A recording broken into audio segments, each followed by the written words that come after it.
नमस्कार. आज आपण आल्मंड ब्रोकोली सूप बनवतोय. एकदम हेल्दी सूप. बघा, ब्रोकोली घेतलेली आहे.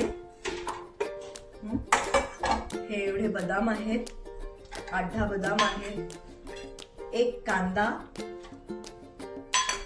कोथिंबीरच्या काड्या आणि थोडंसं आलं आणि अर्धा चमचा साखर, मीठ आणि थोडीशी काळी मिरी आणि साधारण 2 तांबे आपण पाणी टाकतोय ह्याच्यामध्ये आणि झाकण लावून द्यायचंय आणि आपलं सूप तयार होणार आहे. असं हेल्दी सूप. बटन चालू करायचं, मोड सिलेक्ट करायचा, स्मूथ आणि स्टार्ट म्हणायचं. 24 मिनिटात सूप तयार. सूप आपलं तयार आहे. गरम गरम सूप.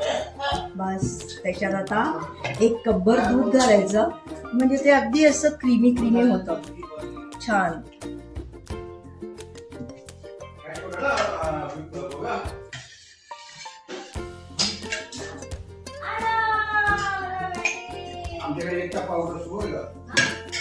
असं हेल्दी सूप जसं आपण बनवतो आपल्या हेल्थसाठी, तसंच आपल्या वेल्थसाठी सुद्धा चांगला पोर्टफोलिओ बनवायला लागतो. त्याच्यासाठी तुम्ही नक्की मला कॉल करा.